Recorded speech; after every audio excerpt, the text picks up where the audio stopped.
Irmãos, é um privilégio poder estar aqui nesta manhã. É uma alegria poder estar com vocês nesta manhã. Domingo de Páscoa, domingo de ressurreição. Momento onde nós paramos tudo e vamos lembrar que o nosso Jesus, Ele ressuscitou. Se vocês lembram, foi uma longa jornada até chegarmos aqui. Nós estivemos falando a respeito da ressurreição. Fizemos o que eu chamei da estrada até a ressurreição. Falamos tanto, creio que todos nós aprendemos bastante. Diferentes pontos de vista. Desde o primeiro dia estivemos ali sentados ao pé da cruz, vendo tantos detalhes que Jesus nos deixou dentro da sua maravilhosa mensagem de sacrifício que Ele fez. E hoje eu quero te conduzir a um momento de dor. E você sabe do que eu estou falando. Eu quero que ao nós falarmos a respeito da morte de Jesus, nós olhamos ela desde uma outra perspectiva. Eu quero que você entenda o quão difícil foi para Jesus. Porque nós olhamos o sacrifício de Jesus muito rápido. Jesus morreu na cruz. Aí de repente a gente olha um filme como A Paixão de Cristo, que eles tentaram retratar da forma mais realista possível o difícil que foi. Ainda assim, eles não conseguem passar a realidade. Mas eu quero que você lembre que essa decisão, ela não começa na cruz.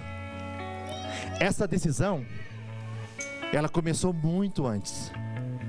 Essa decisão, ela começou numa demonstração de amor anos antes. Muito tempo antes. Você lembra quando? Essa decisão, esse ato de amor, ele começa quando o ser humano cai, quando o ser humano peca. O Senhor Deus, Ele aparece para o homem, e uma vez que Ele dá o julgamento de todos, tanto para o homem como para a mulher e para a serpente. Para a serpente Ele diz algo. Essa serpente, ela representa Satanás, que foi a que enganou. Ele diz: haverá um dia que nascerá um de mulher que pisará a tua cabeça. Aleluia. Ali Deus não estava arrumando algo. Ali o Senhor estava fazendo uma promessa, que um dia Ele iria nos resgatar. Aleluia. E sabe por quê? A palavra do Senhor nos diz lá em João 3,16. Esse versículo todo bom crente deveria de saber de memória. Se você não sabe, por favor, vá aprender esse versículo. João 3,16, a palavra do Senhor diz assim: porque de tal maneira amou Deus ao mundo, que Ele entregou o seu único Filho, para que todo aquele que nele crê não pereça, mas tenha vida eterna.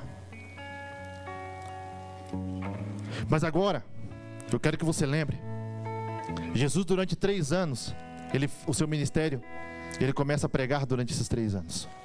Ele começa a fazer sinais, maravilhas e muitas coisas. Mas agora, hoje nós nos encontramos no que corresponde ao domingo de ressurreição. Mas existe uma sexta-feira de dor, e nós vamos começar nessa sexta-feira. A palavra do Senhor diz que Jesus, Ele se encontra, Ele tem o seu momento com seus amigos, e aí Ele sai. Lá em Lucas capítulo 22, versículo 41, 44, Ele chama os seus amigos para irem orar, porque Jesus sabia o que estava chegando para Ele. Quando Jesus entra em Jerusalém, Ele sabe que é a última vez que Ele está fazendo aquilo. Ele está orando, e a palavra do Senhor diz lá em Lucas capítulo 22, verso 41, 44, diz: e apartou-se dele cerca de um tiro de pedra, e pondo-se de joelhos orava, e posto em agonia, orava mais intensamente, e o seu suor tornou-se em grandes gotas de sangue, que corriam até o chão. Antes mesmo de Jesus chegar na cruz, Ele já começa a verter sangue por nós. Hoje nós vamos olhar desde uma perspectiva médica, desde uma perspectiva forense, se podemos dizer dessa forma. Tem 2 grandes estudos que foram feitos a respeito da morte de Jesus. Esses 2 estudos, eles olharam e fizeram uma análise. Foram 2 médicos reconhecidos. Fizeram um estudo para ver como foi a morte de Jesus. esse estado que Jesus tem, a única pessoa que relata isso nos 4 evangelhos é Lucas. E você sabe por quê? Lucas era um médico. É o único que consegue relatar o estado que Jesus estava passando. Esse estado no corpo humano é chamado de hematidrose. O que acontece nesse momento, meus irmãos? Eu quero que você, à medida que eu for falando, você comece a imaginar todo esse sofrimento que Jesus estava passando. Esse estado é quando uma pessoa está submetida a um estresse tão grande, a um nível de estresse tão grande, que os vasos capilares dele, aqui na superfície da pele, logo por debaixo, eles se rompem, e agora o suor se mistura com sangue.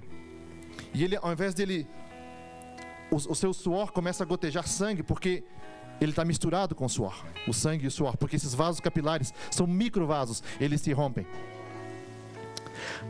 Agora, você pode dizer, ok, eu já sabia disso, mas eu quero que você lembre, sabe aquele dia que você está com gripe? Assim que você toca na tua pele e dói? Vocês lembram? Todo mundo teve essa gripe, não tiveram? Os homens vão entender melhor. Vocês sabem disso. Mas sabe quando o teu corpo fica todo doído? É um estado parecido daquele, mas agora você amplifica isso. A pele de Jesus fica toda sensível. Essa sensibilidade da pele aumenta porque toda essa parte dos vasos capilares começaram a se romper. Jesus começa a verter sangue por nós ali. Tamanho era o estresse, tamanho era o peso que estava vindo sobre Jesus. Mas logo vem a traição, a troca injusta. E Jesus foi comparado com o que nós estudamos durante esse tempo? Como malfeitor. Jesus passa por julgamentos que nós estudamos durante esse período também, e vimos que Jesus passou por julgamentos ilegais. E nesse momento que ele estava ali, a sua pele ainda estava toda dolorida, porque não é um processo que cura ao instante. A palavra do Senhor diz, lá em Gálatas capítulo 3, versículo 13, diz assim: Cristo nos resgatou da maldição da lei, fazendo-se maldição por nós.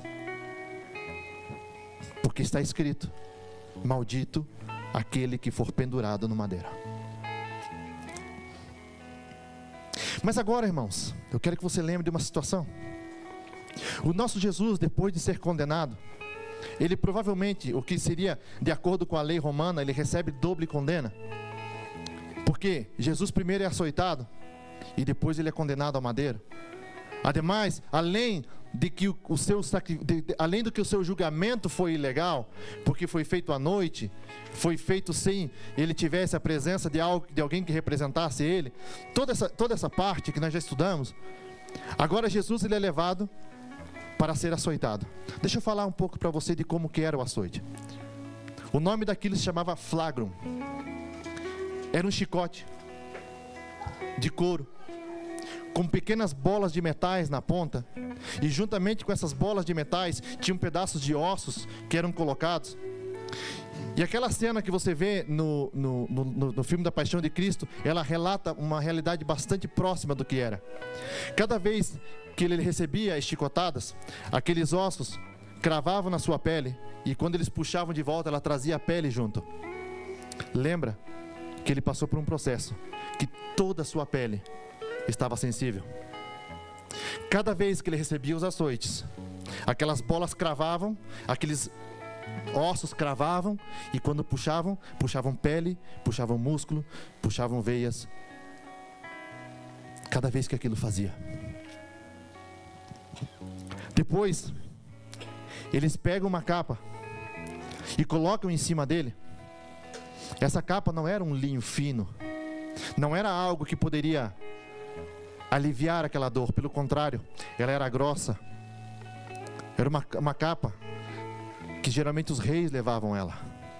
Além de ser pesada, o material dela ele era áspero. Lembra que Jesus está com as suas costas todas flageladas. Eles colocam agora isso sobre ele, e essa capa começa a raspar as suas costas. Jesus começa a acontecer algo que na medicina é chamado de hipovolêmia. Você sabe o que é? Aquele que tem um pequeno conhecimento de medicina entende. É quando o nível líquido do teu corpo ele baixa. Abaixa a tal ponto. Por quê? Porque Jesus perde muito sangue nesse momento onde ele está sendo flagelado. Ele está fazendo isso por quem? Eu quero que você lembre por quem que ele está fazendo isso. Eu quero que você lembre por que ele está fazendo isso. Eu quero que você lembre que a palavra do Senhor diz que esse homem não tinha pecado. E quem era culpado era eu e era você. Éramos todos nós. Agora não basta isso. Eles preparam uma coroa. Não uma coroa de ouro. Não a coroa que o nosso rei merece. Não. Eles pegam uma coroa de espinhos e metem em sua cabeça e cravam na sua cabeça. Lembra do estado da sua pele.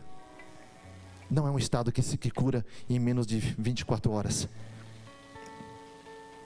Jesus agora está com todo o seu corpo dolorido. Ele está com as suas costas flageladas. Todas as suas costas, ombros. Ele leva essa capa, leva agora essa coroa de espinhos. E muitas vezes você não consegue aguentar uma dor de cabeça. Imagina Jesus com tudo isso, sabendo que ele é inocente. Mas ele entende que ele tem que ir até o final. Porque se ele parar antes, eu e você, nós estamos condenados. Pensa nisso. Acabou? Não. Segundo os estudos, eles pegam a parte horizontal da cruz, colocam sobre os seus ombros. Tinha um peso aproximado de 47 quilos. Um peso aproximado de 47 quilos para uma pessoa que agora está sedento, está com baixo nível de líquido no seu corpo, está com toda a sua pele sensível, está com todas as suas costas machucadas, continua com aquela cruz metida, aquela coroa metida na sua cabeça, e agora ele começa a sair e andar. Ele começa a caminhar pelo caminho. Pelo caminho, como vocês bem sabem, eles pedem para uma pessoa ajudar a Jesus. E agora ele chega no monte chamado Gólgota. Uma vez que está ali, a cruz ela é colocada no chão. Jesus é deitado em cima dela. Uma vez que Jesus está colocado em cima dela, primeiro as suas mãos são cravadas na cruz. Eram cravos grandes, grossos, oxidados, porque não eram cravos que... higiene não era o tema da época, podemos dizer assim. Devemos de usar um cravo para cada pessoa que for crucificada. Não. O estudo diz que essa parte interior da mão, ela não tem força suficiente para aguentar o peso do corpo pendurado na cruz. Esse nervo aqui de cima da mão, ele não tem força para aguentar todo esse peso. Então, você entende que não era cravado dentro da mão. O costume romano da época se cravava nos punhos. Só quero fazer você entender que dentro do nosso punho existe um nervo que ele sai desde aqui, ele vem até em cima dos teus ombros e conecta com a tua espinha, com a tua coluna. Na hora que eles cravaram o cravo aqui, eu quero que você pense bastante nisso, no que eu estou falando. Esse cravo, ele atravessou esse nervo. E a sensação que dá, você sabe aquele músculo quando você bate aqui, aquele nervo que você bate que dá tipo um choque? Pois é, parecido com aquilo, mas cada vez que Jesus fazia o movimento, ele sentia tudo isso entrando dentro do seu corpo. Esse choque que saía desde aqui e entrava dentro do seu corpo. Uma dor.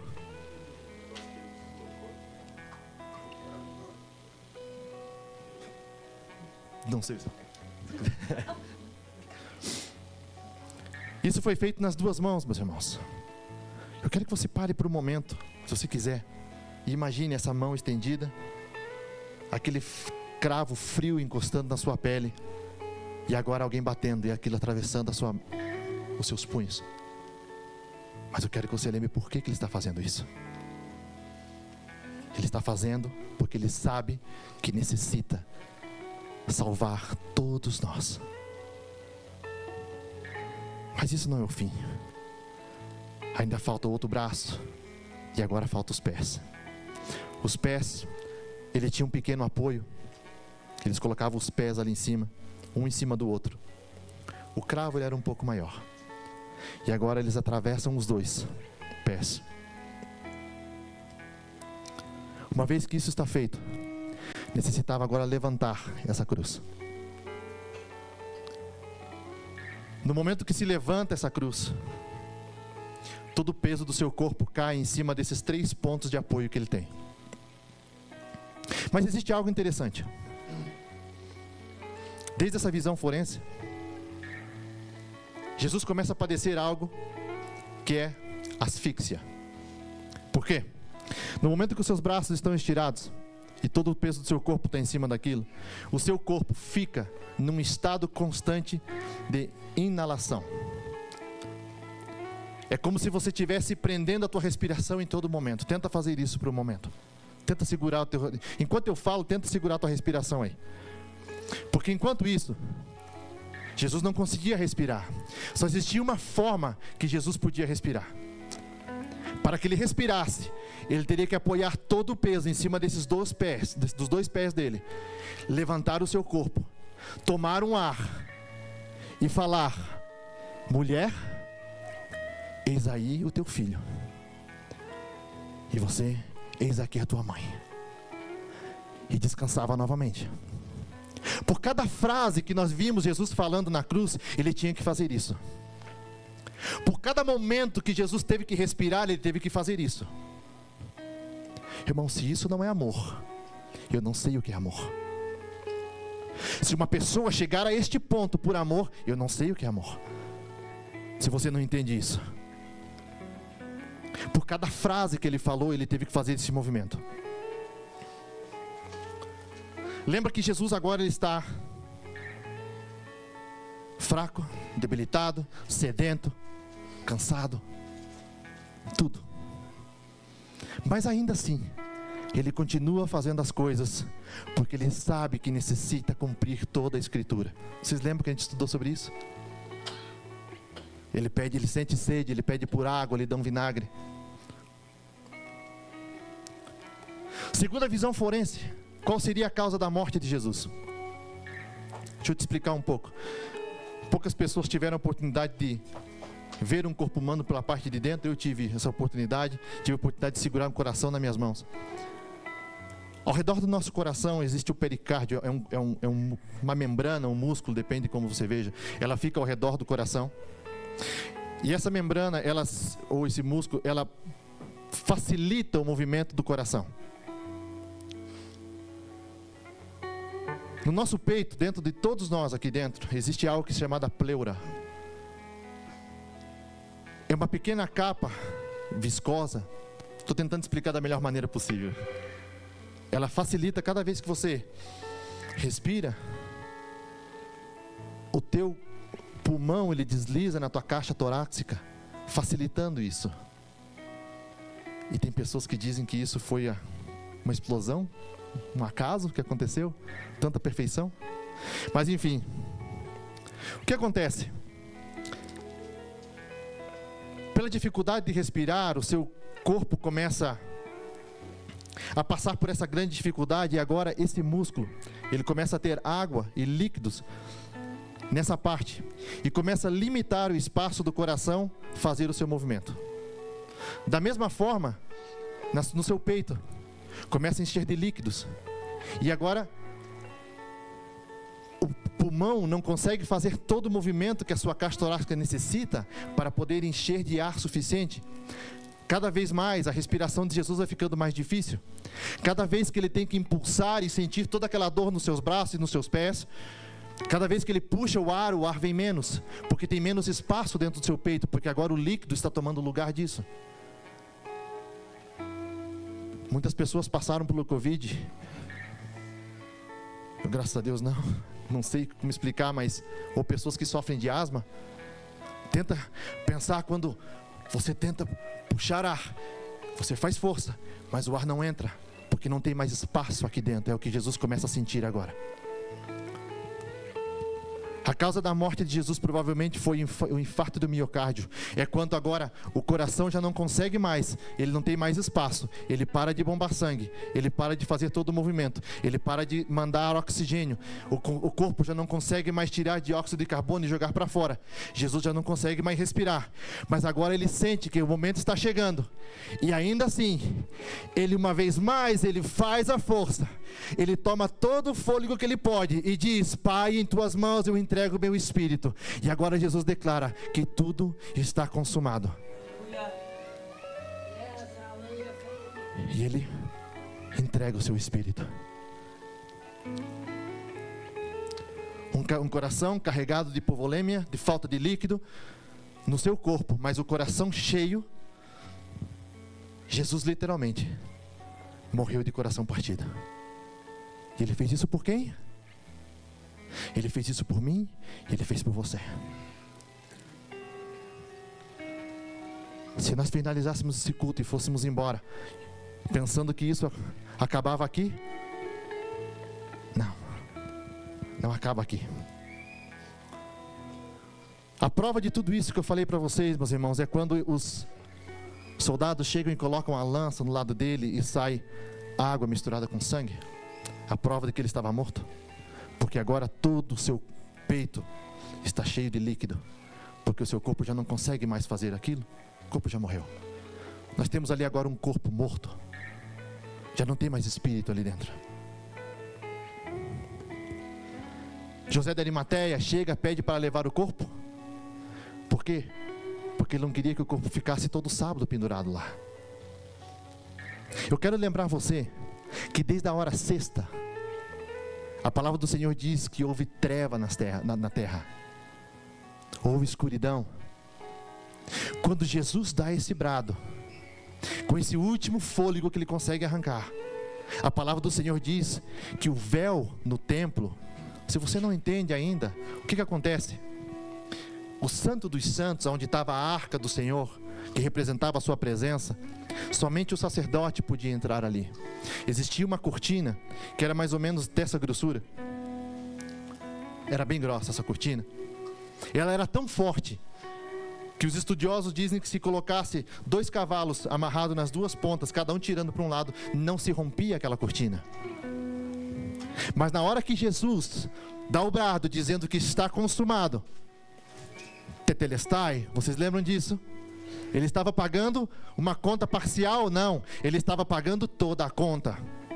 No momento que isso acontece, a palavra do Senhor diz que agora o véu do templo que separava a presença de Deus, o que simbolizava a presença de Deus com a humanidade, ele se rompe de alto a baixo, não é de baixo a cima, que é o normal que se rompe uma cortina, ele se rompe de alto a baixo, como dizendo, agora a presença de Deus ela está disponível a todos nós podemos chegar na presença de Deus. Em Lucas capítulo 24, versículo 1 ao 6. Gostaria de ler essa passagem com você, se você puder abrir aí.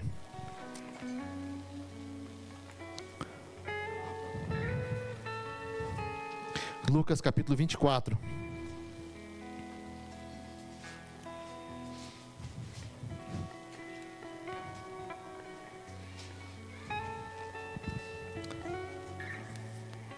Jesus foi crucificado.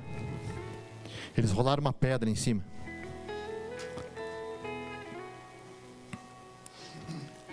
E diz assim, no primeiro dia da semana, domingo, hoje. No primeiro dia da semana, muito de madrugada, foram elas, as mulheres, ao sepulcro, levando as especiarias que tinham preparado. Elas não foram na expectativa de ver Jesus ressuscitado. Elas foram até aquele lugar para poder ungir o corpo de Jesus, preparar. Mas chegando ali, elas encontram a pedra do sepulcro removida, e entrando não acharam o corpo de Jesus. Irmãos, essas pessoas andaram com Jesus, viram as maravilhas de Jesus, e eles esqueceram que Jesus tinha falado que ao terceiro dia ele iria ressuscitar. E aconteceu que, estando elas perplexas a esse respeito, eis que pararam junto dela 2 varões com vestes resplandecentes. E estando elas muito atemorizadas e abaixando o rosto para o chão, eles disseram: por que buscais o vivente entre os mortos? eu repetir isso. Eles perguntam para elas: por que vocês buscam aquele que vive no meio dos mortos? Ele já não está aqui, ele ressuscitou. Lembrai-vos como vos falou, estando ainda em Galiléia, dizendo: convém que o Filho do Homem seja entregue nas mãos de homens pecadores e seja crucificado, e ao terceiro dia ressuscite. E lembraram-se das suas palavras, e voltando do sepulcro anunciaram todas essas coisas aos 11 e todos os demais. E eram Maria Madalena e Joana, Maria mãe de Tiago, e as outras que estavam com elas estavam, as que diziam essas coisas aos apóstolos. E suas palavras pareciam como desvario, e não as creram. Pedro, porém, levantando-se, correu ao sepulcro, e abaixando-se, viu só os lençóis postos, e retirou-se, admirado daquele caso. Os discípulos esqueceram quem era ele. Jesus já não estava mais ali dentro.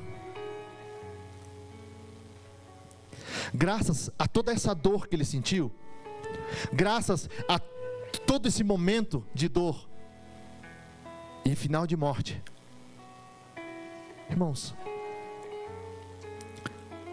creio que ninguém de nós gosta de falar da morte. Eu não vou dizer que você é raro se você se pegar pensando em como você vai morrer, mas não é algo normal ou cotidiano alguém ficar pensando nas possibilidades de morte que eu posso ter. E eu diria que tampouco é saudável. Imagina você, deixa eu pensar aqui, eu tendo um infarto e morrendo. Jesus sabia o que ia acontecer, mas o grande momento, eu gosto de sempre lembrar isso, é quando Jesus é pego de surpresa. E ele não sabia que aquilo ia acontecer, porque ele nunca tinha experimentado a ausência do Pai. É quando ele lembra aquele exercício que ele tem que fazer? Apoia todo o seu corpo nos seus braços e nos seus pés, sente toda aquela dor, toma fôlego uma vez mais e diz: Pai. Só que nesse momento ele não fala, ele grita, ele diz: por que me desamparaste? Por que me deixaste sozinho neste momento?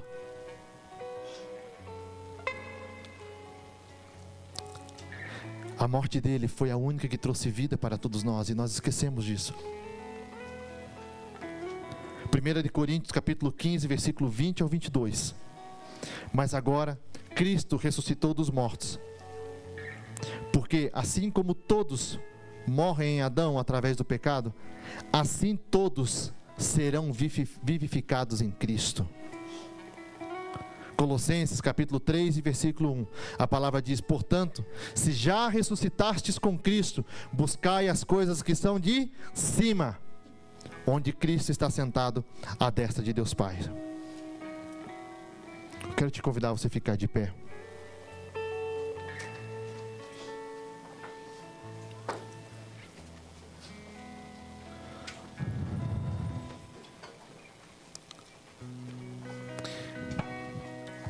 E com esse sentimento de alegria misturada com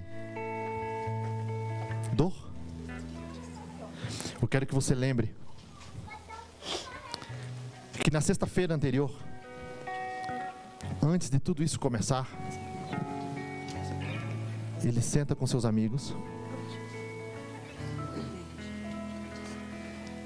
e a palavra do Senhor diz que ele parte o pão.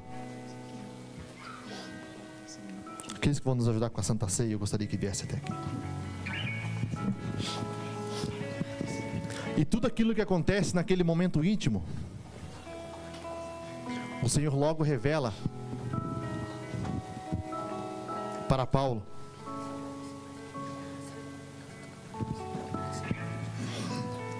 E a palavra do Senhor diz que Paulo começa a escrever dizendo assim: porque eu recebi do Senhor o que também vos ensinei, que Jesus, na noite em que foi traído, ele tomou o pão E havendo dado graças, o partiu e disse: este é meu corpo, que será entregue por vós. Fazei isso todas as vezes que comerdes em memória de mim. Semelhantemente, depois de cear, ele toma a copa e diz: esta copa é o símbolo do meu sangue, que será vertido por vós. Fazei isso todas as vezes que beberdes em memória de mim. Porque todas as vezes que beberdes e comerdes este pão e este cálice, anunciais a morte do Senhor até que Ele venha. Portanto, qualquer que comer este pão ou beber este cálice do Senhor indignamente, será culpado do corpo e do sangue do Senhor. Examine-se, pois, a cada um a si mesmo, e assim, uma vez feito esse exercício de exame, não esquece disso, uma vez feito esse exercício de exame, coma, pois, desse pão e beba deste cálice. Por quê? Porque se você comer e beber sem fazer esse exercício de autoexame, você come e bebe para a tua própria condenação.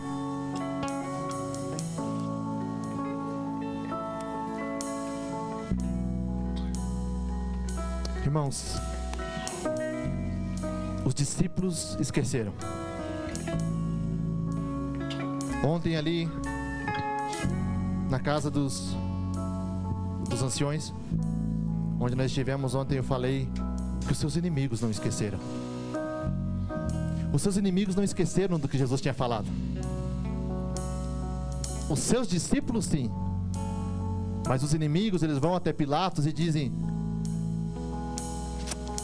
esse homem falou que ao terceiro dia ia ressuscitar. Que tal se a gente coloca um pouco de guarda lá, em caso de que aconteça?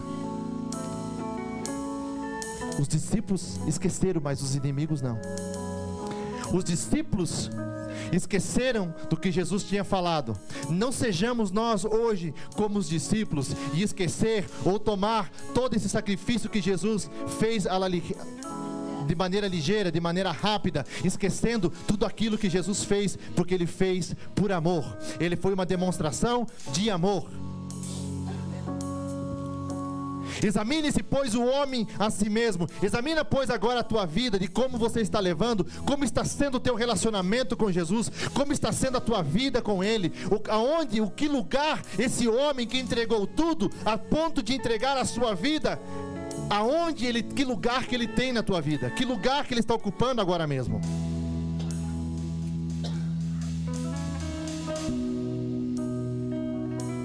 Se você puder fechar os teus olhos. Pai Santo, em nome de Jesus, nós estamos diante de Ti, Senhor. We are here, Lord, before you. Nós estamos pedindo a Ti porque nós cremos que Tu, Jesus, és o Filho de Deus. We're here because we believe that you are the Son of God. Nesta manhã, nós reconhecemos, Jesus, a Ti como Senhor de nossas vidas. We recognize you as the Lord of our lives. Nós reconhecemos, ó Deus, que todos nós estamos afastados da presença de Deus. We understand that we're all pulling away from the presence of God. E nós nesta manhã pedimos a Ti, Pai. And this morning, Lord, we ask you, Perdoa-nos porque nós precisamos do Teu perdão. forgive us because we need your forgiveness. Jesus, nesta manhã, nós temos visto parte daquilo que o Senhor fez por nós. Lord, this morning we've seen some of what you did for us. Tentamos compartilhar essa dor.